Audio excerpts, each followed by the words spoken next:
దేవునికి మహిమ కలుగును గాక. ఇక్కడ కొద్దిమంది విశ్వాసులు సెంటర్లో ఉన్నారు, చర్చికి వెళ్ళేవారు. ఇదంతా పొలం ఏరియా. వీరికి కొన్ని పత్తిళ్ళు ఇవ్వాలని దేవుడి ప్రేరేపణతో నేను దిగాను. వీళ్ళందరూ చర్చికి వెళ్ళేవాళ్ళే.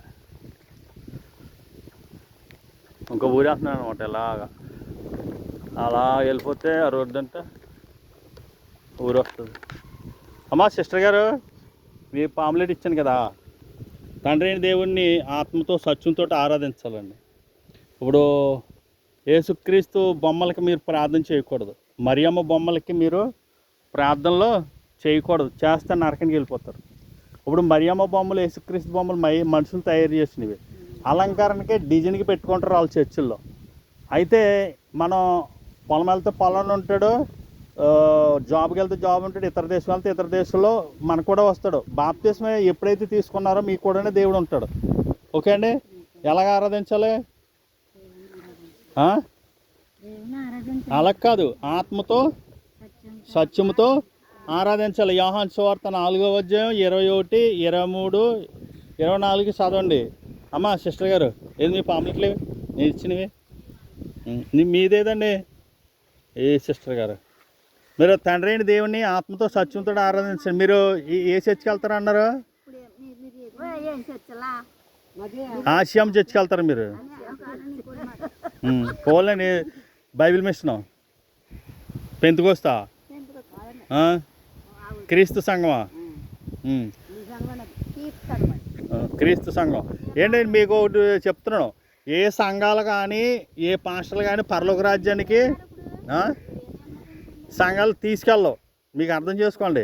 మీరు పాస్టర్ల మీద ఆశ పెట్టుకోవద్దు, సంఘాల మీద ఆశ పెట్టుకోవద్దు. మీరు యేసుక్రీస్తు మీద ఆశ పెట్టుకోండి. మీరు యేసుక్రీస్తు మిమ్మల్ని రక్షిస్తాడు. మీ కుటుంబాలను, మీ పిల్లల్ని పరదేశికిని పరలోకానికి తీసుకెళ్తాడు. ఇప్పుడు 2-3 ఎక్కడ ఉన్నారు? ఇప్పుడు మీరు పొలానికి వచ్చి పని చేస్తున్నాడు కదా, దేవుడు ఎక్కడ కాపాడ్డా మిమ్మల్ని? ఆ విశ్వాసం ఉండాలి. ఇప్పుడు సిలువ బొమ్మల్ని, మరియమ్మ గారి బొమ్మల్ని 3 కుర్చీలను వేసి ఆరాధిస్తున్నారు. ఇవన్నీ మనుషులు వేసిన పద్ధతులు. ఒరే 100 సంవత్సరాల క్రితం ఒకరు వేశారు, 200 సంవత్సరాల క్రితమేమో వీళ్ళు వేశారు. ఇవన్నీ ఇలా ఈ మధ్యలో వచ్చినాయి అన్నమాట.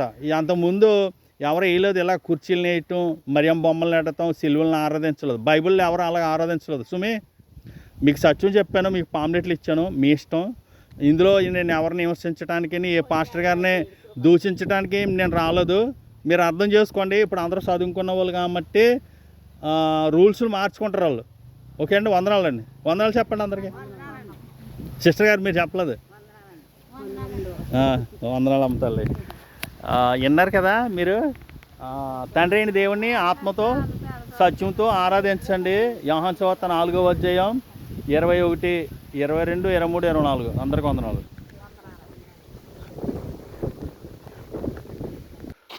తండ్రి అయిన దేవుణ్ణి ఆత్మతో సత్యంతో ఆరాధించాలండి.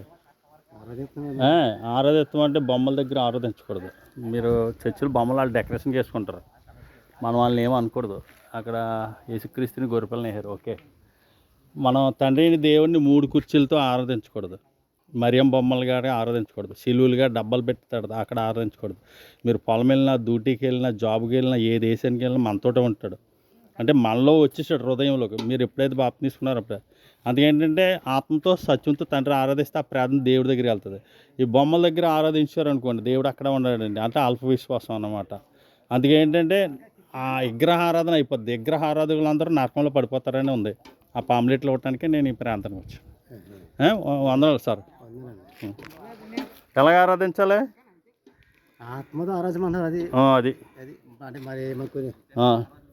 ఏంటి? తండ్రి దేవుని ఆత్మతో సత్యంతో ఆరాధించండి. చర్చికి వెళ్తారు మీరు?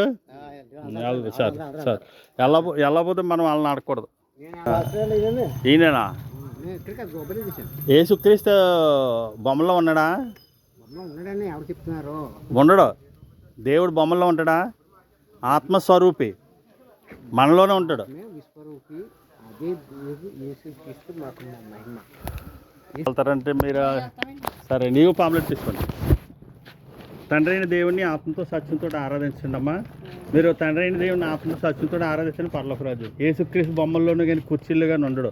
కుర్చీలను ఆరాధించినా, బొమ్మలను ఆరాధించినా విగ్రహారాధన. విగ్రహారాధకులు అందరూ ఎక్కడ పడతారు? నరకంలో పడతారని ప్రకటన 22:15 చెప్పాడు. ఇదిగో మీరు గట్ట ఓ పాంప్లెట్ పట్టుకెళ్ళండి అమ్మా. మీరు బొమ్మల్లో దేవుడు లేడు, వాళ్ళు ఏంటంటే డెకరేషన్ పెట్టుకుంటారు. బొమ్మల దగ్గర సిలువుల దగ్గర కానీ 3 కుర్చీల దగ్గర కానీ మీరు ప్రార్థనలు చేయకండి. చేత విగ్రహారాధన చేశారనుకో మీరు అందరూ ఎక్కడికి వెళ్తారంటే నరకానికి వెళ్ళిపోతారు. ఆత్మదేవుని ఆత్మతో సత్యంతో ఆరాధించాలి. అందరికి వందనాలండి.